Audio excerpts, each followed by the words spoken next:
అమ్మాయి గారు, అబ్బాయి గారు చెప్పారా అమ్మా? ఆయనకి చెప్పాల్సిన అవసరం నాకేంటి? ఇది నాకు సంబంధించిన విషయం. కోప్పడకండి అమ్మా, చెప్పారా అని అడిగాను. డాక్టర్ గారితో చెప్పానమ్మా. ఈ ఉండమాత్ర ఇచ్చారు, భగవంతుని తలుసుకుని వేసుకోండి. గాల్లోంచి వచ్చే ఆ పసిపేణం గాల్లోనే కలిసిపోద్ది.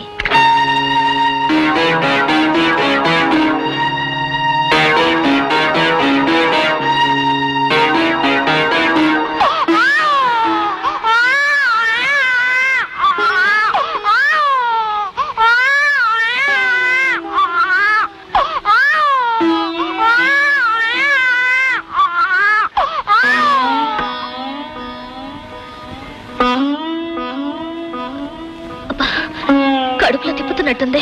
కడుపులో ఆ చీకట్లో సహలేక ఆ పసోడి ప్రాణం కొట్టుకుంటుంటే తల్లికి నీ కడుపు తిప్పకపోతే ఇంకెవరికి తిప్పుతాదమ్మా? పర్వాలేదమ్మా, ఆ పసి ప్రాణం కళ్ళు మూసాక నీ కళ్ళకు కునుకు పడుతుంది.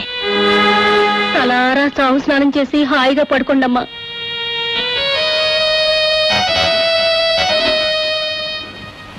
ఏమిటి నువ్వు చెప్పేది? మీకు చెప్పాల్సిన అవసరం లేదనుకోండి. అడిగారు కనుక చెప్తున్నాను. నేను అబార్షన్ చేయించుకున్నాను.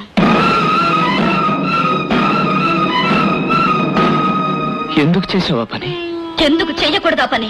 రాణి, పసిపిల్లలంటే నాకెంత ఇష్టమో నీకు తెలుసు. బాబాయ్ పిన్ని మనకి పుట్టబోయే బిడ్డ కోసం 1000 కళ్ళతో ఎదురు చూస్తున్నాను తెలిసి ఈ పని ఎలా చేసావు? మానవత్వం మర్చిపోయావు సరే, మాతృత్వాన్ని కూడా మర్చిపోవడానికి నీకు మనసులో ఒప్పింది? తల్లిని కాబోతున్నందుకు మీకంటే నేను ఎక్కువ సంతోషించాను. కానీ బిడ్డ పుట్టాక ఆ బిడ్డతో మీ తండ్రి కాఫీ హోటల్లో కప్పులు తీశాడని చెప్పనా? అబద్ధాలతో కోటలు కట్టి అడుగు తింటానికి కూడా సిద్ధపడతాడని చెప్పనా? నా బిడ్డను చెప్పుకున్నది నేనైనా ఆ బిడ్డ చావు కారణం మాత్రం మీరే. ఈ సమాజంలో కోటీశ్వరులు మాత్రమే బ్రతుకుతున్నారా? బంగారు పళ్ళాలు ఉన్న వాళ్ళు మాత్రం ఆనందం తింటున్నారా? కోటీశ్వరులకి కోటలు కట్టే వాళ్ళకే కాదు పిల్లలు, కూలి వాళ్ళు కూటికి లేని వాళ్ళు కూడా కంటున్నారు పిల్లల్ని కంటానికి అర్హత ఐశ్వర్యం కాదు, ఆప్యాయత, అనురాగం. రేపు నువ్వు కోరుకుంటున్నట్టు నేడు కోట్లు సంపాదించి కోటలు కట్టి నడిపించినా నీకు పిల్లలు లేకపోతే నిన్ను గొడ్డాలంటారే తప్ప కోటీశ్వరులు కదా అని నిన్ను తల్లి అని ఎవరో పిలవరు. ఎవరన్నా అనకపోయినా నాకు అనవసరం. నా మనుషులు నా పద్ధతి ప్రకారమే ఉండాలి. నీ పద్ధతి ఒక్కటే గొప్పది కాదు, ప్రతి మనిషికి ఓ పద్ధతి ఉంటుంది. అబద్ధాలు చెప్పి మోసం చేయడమేనా మీ పద్ధతి? అబద్ధాలు చెప్పినా గంజి తాగుతూ అభిమానంగా బ్రతకడమే నా పద్ధతి. అలాంటి మనుషులతో గంజి తాగి బ్రతకాల్సిన కర్మ నాకేం పట్టలేదు. బ్రతుకే కర్మ నువ్వనుకుంటే నీతో మాట్లాడే ఆఖరి మాట ఇదే. ఏమిట్రా స్వర్గం కొట్టేసి నరకం అని రాసావు? స్వర్గాన్ని అనుకోకపోయినా నరకాన్ని అనుభవించాను కాబట్టి నీ ఫామ్లోనే కరెక్ట్ రా. అవునరా, నువ్వేంటిలా వచ్చా? ఇంటికంటే స్టేషనే పదిలో అనిపించి నా ఫార్ములా నా జీవితంలో పనికిరాలేకపోయిందిరా. రే, ఆ రోజు మనం స్టేషన్కి రావటం, మాస్టర్ గారితో అబద్ధాలు ఆడటం, మాస్టర్ గారు మనల్ని కేకలేయటం ఎంత సరదాగా ఉండేదిరా. ఇంతవరకు జరిగిందంతా కలగా మనం స్టేషన్కి రావడం ఈ రోజే మొదటి రోజు అయితే ఏ బాధ లేకుండా హాయిగా ఆనందంగా ఇక్కడే ఉండిపోవచ్చు కదరా. ఎలా ఉంటారు? స్టేషన్ ఉన్నది రైలు ప్రయాణికుల కోసం కానీ మీలాగా అలసిపోయిన ఆగిపోయిన బాటసార్లకు మాత్రం కాదు. అది కాదు మాస్టారు, ఎందుకో సడన్ గా మేము ఉండి వెళ్ళిపోయిన స్టేషన్ రూమ్ చూడాలనిపించింది, అందుకొచ్చాం. నేను కూడా అందుకే వచ్చాను. ఆ రోజు బ్రతుకు తెరువు కోసం అబద్ధం ఆడారు, ఈ రోజు బ్రతుకు బరువై అబద్ధం ఆడుతున్నారు. Am I right? ఆ రోజు మీతో అబద్ధం చెప్పడానికి ఉన్న ధైర్యం ఈ రోజు నిజం చెప్పడానికి లేదు మాస్టారు. ఆ రోజు మీరు అబద్ధం ఆడినప్పుడు మీరు ఏ దిక్కు లేని వాళ్ళని నాకు తెలుసు. అలాగే ఈ రోజు ఏ పరిస్థితుల్లో ఇక్కడికి వచ్చారో కూడా నాకు తెలుసు. అందని పళ్ళ కోసం ఎగిరి కుప్పగూలిపోయిన వాడు ఒకడు, జీవితంలో పరిగెత్తలేక అలిసిపోయిన వాడు ఇంకొకడు. ఇలాంటి పరిస్థితులు మీ జీవితంలో ఎదురవుతాయని నాకు ముందుగానే తెలుసు. క్రూర మృగాల్ని సైతం మనిషి మచ్చిక చేసుకుని సహజీవనం సాగిస్తున్న ఈ రోజుల్లో నీ భార్యను దారిలోకి తీసుకురాలేకపోయావు. అది నీ అసమర్థత కాదా? కొండ మీద కోతి కావాలి అని ఆమె అడిగితే కోతేమిటి కొండనే తీసుకొచ్చిస్తాను అని అబద్ధం ఆడావు. అది నీ తప్పవునా కాదా? ప్రతిదానికి చిరునవ్వుతో దాటేయడం గొప్ప కాదు, ఆ నవ్వు మనసారా నవ్వుతున్నావా లేదా అన్నది ముఖ్యం. అది ముఖ్యం. వాడికి లేని అదృష్టం నీకున్నా లేనిపోని గొప్పలుగా పోయి నువ్వు దురదృష్టవంతుడు అయిపోయావు. మనకున్న దానితోనే తృప్తిగా బ్రతుకుదామండి అనే నీ భార్య మాటలు నీకు చాదస్తమనిపించాయి. జీవితం అంటే ఊహలతో కోటలు కట్టడము కాదు, ఆ ఊహలు చెదిరిపోయినప్పుడు తప్పించు పారిపోవడము కాదు. నువ్వు చేసిన తప్పేమిటో తెలుసుకుని దాన్ని దిద్దుకోవడానికి ప్రయత్నించు. ఒరే చైతన్య, ఈ లోకమంతా నీ వెంటబడి తరుముకొస్తున్నా నీకు పర్వాలేదు. నిన్ను రక్షించేది నీ భార్య చిరునవ్వు. అది లేక అలమటించే వాళ్ళని చూసైనా దాని విలువేమిటో తెలుసుకో. ఒక్క క్షణం ఆలోచించి నువ్వేమి చేస్తే, నువ్వెలా ఉంటే నీ భార్య మనసారా ఆనందిస్తుందో తెలుసుకుని అలా ప్రవర్తించు. అప్పుడే నీ జీవితానికి సార్థకత. తప్పు చేసిన వాడు దిద్దుకోవడానికి వెళ్ళాడు. తప్పు దిద్దుకున్న వ్యక్తి నీ దగ్గరికి వచ్చే వరకు నువ్వు ఓర్పు వహించాలి. పరిస్థితుల కోసం నీ ఫార్ములాని మార్చుకో. కమా. ఈ దేశంలో ఉద్యోగాలంటే అంత తేలిగ్గా కనపడుతున్నాయా? ఇష్టం లేనప్పుడు వద్దంటానికి, కావలసినప్పుడు అడగటానికి. మీరు ఇలా అంటారని తెలిసేనా?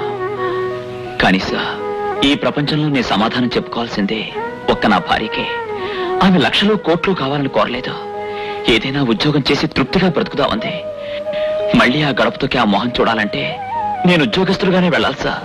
నీకన్నా క్వాలిఫైడ్ క్యాండిడేట్ నీకిస్తానన్న జీతం కన్నా తక్కువ జీతానికే ఎప్పుడో ఉద్యోగంలో చేరిపోయాడు. ఆ పోస్ట్ ఇప్పుడు లేదు. నాకే పోస్ట్ అయినా పర్వాలేదు, ఎంత జీతమైనా పర్వాలేదు, ఆఖరికి ప్యూనైనా సరే. నాకు కావాల్సింది ఉద్యోగం. ప్లీజ్ మీ కాలు పట్టుకో. మిస్టర్ చైతన్య, ఒక అసిస్టెంట్ పోస్ట్ ఉంది. అది నీకిమ్మని మా కంపెనీ చైర్మన్ కి రికమెండ్ చేస్తాను.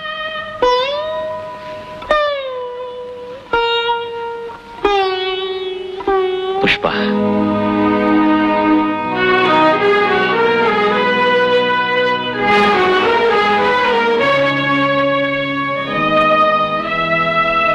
ఏమిటిది?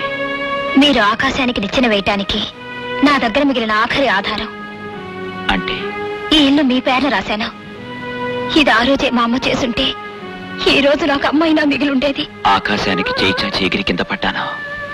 కర్రకాలు గుర్రానికి కళ్ళెం వేసి సమాజంలో నవ్వుల పాలయ్యాను. సంతృప్తిని మించిన సంపద లేదని తెలుసుకొచ్చాను. నాకిక ఆస్తులు, అంతస్తులు, ఎండమావి కోసం పరుగులు అవసరం లేదు. నేను ఉద్యోగంలో చేరాను. అవును, అపాయింట్మెంట్ ఆర్డర్ తీసుకుని నీ ముందుకొచ్చాను. ఏమండి, మీరుగా నాకు దక్కారు. ఇంకా నాకు ఈ ఆస్తి లేకపోయినా పర్వాలేదు. ఈ ఇల్లు అమ్మి మీ బాకీలన్నీ తీర్చేయండి. ఏం అక్కర్లేదు. కష్టపడిన దాంతో వచ్చే కలోగంజో పంచుకుంటాను. ఆ సంపాదనతోనే నా తప్పును దిద్దుకుంటాను.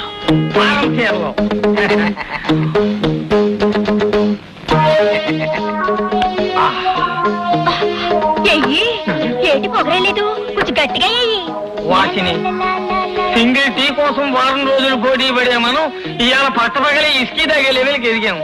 సో మీరేమో ఫిట్లర్. బాగా చెప్పారు, చాలా బాగా చెప్పారు. ఎవరండి మీరు? ఏం కావాలి? ఇక్కడ భవానీ, శంకర, రామలోహియ, తిలక్, హిట్లర్ ఎవరు? మేమే. మీ పేరు? చెంగిజ్ ఖాన్. చెంగీజ్ ఖానా? అంటే హిట్లర్ కన్నా గొప్పవాడు అన్నమాట. హిట్లరు కన్నా, ముసోలిని కన్నా, చాణుక్యుడు కన్నా, ఔరంగజేబు కన్నా గొప్పవాడు. అయితే నమస్కారం. ఇక్కడ దెబ్బల సుబ్బమ్మ, గండ బేరున్నం కవి ఉండాలట. మేమే. ఆ? ఇంతకీ మీరెందుకు వచ్చారు? ప్రపంచ దేశాలన్నింటిలోనూ చలామణి అయ్యే కరెన్సీని అచ్చుగుద్దించడానికి కాంట్రాక్ట్ తీసుకున్నాను. మీకు ₹1,00,00,000 ఇస్తాను. మీ ప్రెస్ లో అచ్చుగుద్దుతారా? కోటి.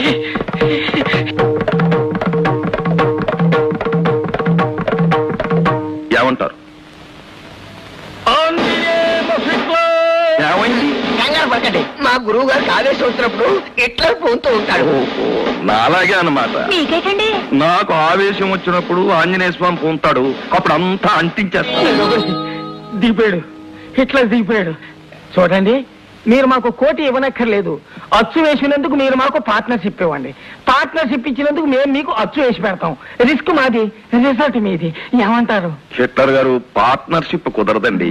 ఎందుకంటే ₹1,00,00,000 సంబంధించిన విషయం. కావాలంటే ఆ కోటి మీద 10 లక్షలు ఎక్కువ ఇస్తాను. ప్రింట్ చేయండి. మీ యదోపనులు చేయడంలో చాలా రాడు తెలిపోయిన వాళ్ళవండి. అసలు ఈ పెస్ ఎలా కొన్నా అనుకుంటున్నారు? ఒకని దెబ్బేస్తాను. OS. మిగతా పార్ట్నర్స్ సంతకాలు చేయించడానికి తీసుకొచ్చాను. సంతకం చేయండి.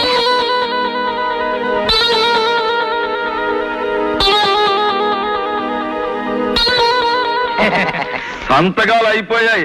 ఇక చూసుకోండి రా. వాళ్ళెవరు? మన పార్ట్నర్సా? మేవేరా? బాబాయ్,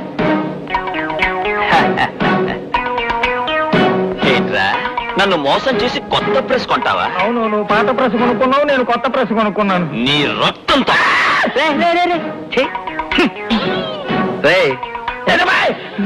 ఏంటది బాయ్? ఏంటిది? ఏంటి మోసం? నీ మోసాన్ని బయట పెట్టడానికి వచ్చాం. ఇప్పుడు నువ్వు సంతకం చేసిన కాగితాలు వీళ్ళ అప్పుల వాళ్ళకి నువ్వు రాసిన ఆ? కాగితాలు. మోసం మోసం. On the name of Hitler. వీళ్ళు పోలీస్ స్టేషన్ లో పారేయండి. Save me, Hitler! చూసారా అయ్యగారు, ఒక రైలు పట్టాలు తప్పితే ఎన్ని బళ్ళు ఆగిపోయాయో. ఏ రైలు ఆగిపోయినా మనదే బాధ్యతరా. 99 డౌన్ సంగతి అయిపోయింది. ఇక 53 సంగతి ఆలోచించాలి. ఏం తీసుకున్నారు? మా కూరగాయలమ్మి ఏమో మాత్రలు ఇచ్చింది. నాటు మందా? అవును. చూడమ్మా, నువ్వు చదువుకున్న దానివి, మంచి చెడు తెలిసిన దానివి. పుట్టబోయే బిడ్డను చంపుకోవాల్సిన అవసరం ఏమొచ్చింది? నాకిష్టం లేక పిల్లల కోసం ఎంతో మంది పూజలు చేస్తూ తీర్థయాత్రలు తిరిగే ఈ రోజుల్లో కూడా పుట్టబోయే బిడ్డను చంపుకునే తల్లులు కూడా ఉన్నారన్నమాట. ఆఫ్ కోర్స్, ఒక డాక్టర్గా నేను ఈ ప్రశ్న మిమ్మల్ని అడగకూడదు, కానీ ఒక ఆడదానిగా హెచ్చరించాలనిపించింది, ఒక తల్లిగా అడగాలనిపించింది. ఎందుకింతగా చెప్తున్నానంటే నీ జీవితంలో తల్లి అయ్యే అవకాశం లేదు గనుక. అవును, నువ్వు బిడ్డను పోగొట్టుకోవటానికి వాడిన మందు బిడ్డతో పాటు గర్భసంచిని కూడా పాడు చేసింది. ఒక వారం రోజుల్లోగా ఆపరేషన్ చేసి గర్భసంచిని తీసేయాలి, లేకపోతే నీ ప్రాణానికే నష్టం.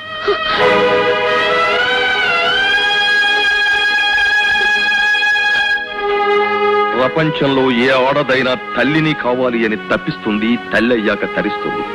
నువ్వు ఆ మహత్తరమైన స్త్రీ ధర్మాన్నే మార్చివేశావు. ఆడది గుడ్రాలుగా విర్రవేగడమే గొప్ప అనుకునే నీలాంటి ఆడదాన్ని చూసి ఏ ఆడదైనా సిగ్గుపడుతుంది. నీకు అంతస్తులు కావాలి, ఆత్మీయత అక్కర్లేదు. హోదాలు దర్జాలు కావాలి, భర్త అక్కర్లేదు, బిడ్డ అక్కర్లేదు, కాపురం అక్కర్లేదు. నువ్వు కోరుకుంటున్నట్టు రేపు రామారావు కోట్లాది రూపాయలు సంపాదించి నీ ముందు గుమ్మరించాడే అనుకో, అతను ముచ్చటపడే బిడ్డను ఈ జీవితంలో నువ్వు ఇవ్వగలవా? ఆ కోట్లు నిన్ను తల్లిని చేయగలవా? శ్రీకృష్ణుడు తల్లి దేవకి తనకు పుట్టిన ప్రతి బిడ్డను తన కంటి ముందే కంసుడు నరికేస్తాడు అని తెలిసి కూడా 8 గర్భాలు ధరించింది. తన సంతానాన్ని తన కంటి ముందే నరికేసే కిరాతకాన్ని చూసి ఆ తల్లి పూర్ణ ఘోషించింది. ఆ తల్లి కన్నీరే ఈ దేశంలో నదులై ప్రవహిస్తున్నాయని చెప్పినా తప్పులేదు. అన్యాయాన్ని రూపుమాపడానికి ఒక దేవుడు పుట్టినా, అధర్మాన్ని కాలరాయడానికి ఒక మహాత్ముడు పుట్టినా అది స్త్రీమూర్తి సహనం. తల్లి కన్నీరే ఈ దేశంలో నదులై ప్రవహిస్తున్నాయని చెప్పినా తప్పులేదు. అన్యాయాన్ని రూపుమాపడానికి ఒక దేవుడు పుట్టినా, అధర్మాన్ని కాలరాయడానికి ఒక మహాత్ముడు పుట్టినా అది స్త్రీమూర్తి సహనం. కన్న తల్లి కడుపు చలవ.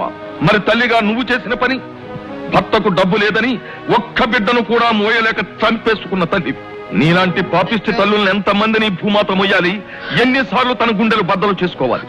నువ్వే నాకు కన్న కూతురు అయి ఉంటే నువ్వు చేసిన పాపానికి బిడ్డ లేని తండ్రిగా అతను శిక్ష అనుభవించకుండా రామారావుకి నా చేతులతోనే మరో పెళ్లి చేసేవాడు. అవును, స్టేషన్ మాస్టర్ గా మాట్లాడుతున్నాను. నేను సిగ్నల్ ఇచ్చిన రైలు క్షేమంగా గమ్యం చేరాలి అని కోరుకుంటాను. అలాగే నేను దారి చూపించిన మీ జీవితాలు కూడా సవ్యంగా గమ్యం చేరాలి అని తాపత్రయపడతాను. నేను ఇక్కడికి చెప్పడానికి వచ్చింది, వెళ్లే ముందు చెప్పేది ఒక్కటే. ఈ రోజు నుంచి రామారావు తన జీవితం గురించి ఏ నిర్ణయం తీసుకోవడానికైనా అతనికి హక్కు ఉంది. అతను ఏమి చేసినా అడిగే హక్కు మాత్రం నీకు లేదు. గుర్తుంచు.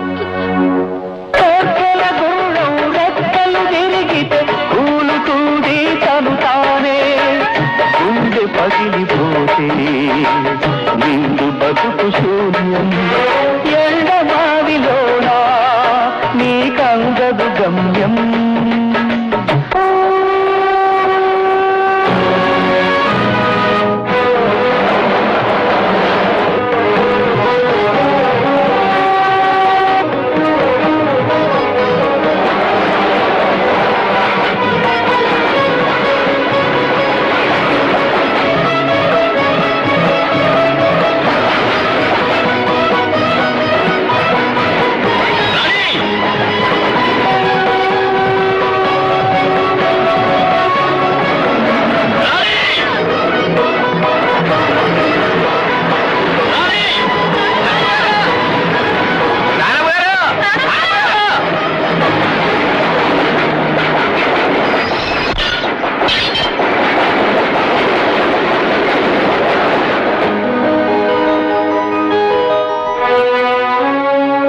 క్యాబిన్ లో ఉండగా భార్య పట్టాల మీదకి వెళ్ళినా ఏం పర్వాలేదు.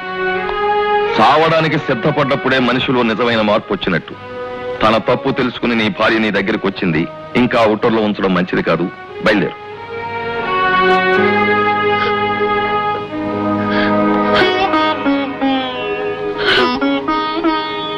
పిచ్చిదా, మనకు పిల్లలు లేరని ఎవరు అడుగుతారే? నేను నీ పిల్లని కదా. ఏమిట్రా నువ్వు చెప్పేది?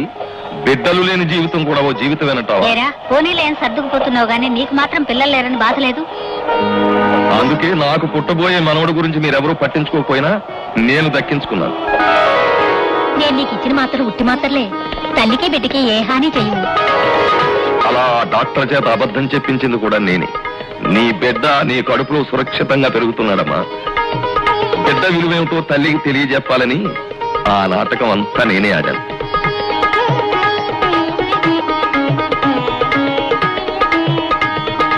ఏమిట్రా అంత హడావిడిగా వస్తున్నారు? ఏమైనా జరిగిందా? ఏమీ జరగలేదు. నువ్వు వస్తున్నావని తెలిసి అందరం రిసీవ్ చేసుకోవడానికి వచ్చావు, అంతకు మించేం లేదు. పరిస్థితులన్నీ చక్కబరిచి నీకు అప్పచెబుతానని చెప్పాను కదా. ప్రస్తుతం అందరూ హాయిగా ఉన్నారు, జాలీగా ఉన్నారు. సారో నమస్కారం. ఎల్లవారు నవ్వుతున్నారు. ఎనకి నిండా సంతోషంగా ఉండు. సారో ఎనకి 5 స్టార్ హోటల్కి లైసెన్స్ వచ్చుండు. అంత సింబల్ ఎంత తెలియవా? చెరుపు. మీనన్, అన్ని విషయాలు తెలియగాని నీ చెప్పు సూత్రం ఇంకా తేలేదు. అసలు రాష్ట్రం ఏంటో చెప్తావా? ఏమీ లేదు సారు. ఇక్కడికి వరదకి మున్నావా పని లేకుండా తిరుగుతున్నానని మా తాతవాడు నేను ఉంచుకున్న దాని ముందు పాత చెప్పుతో కొట్టాడు. దానితో నాకు పౌరుషం వచ్చి ఆంధ్ర నాటుకు వచ్చేశాను. ఇంత పొజిషన్ కెల్లా అంత సెరుపు దెబ్బతాన ఎల్లా సెరుపోవడ కారుణ్యం.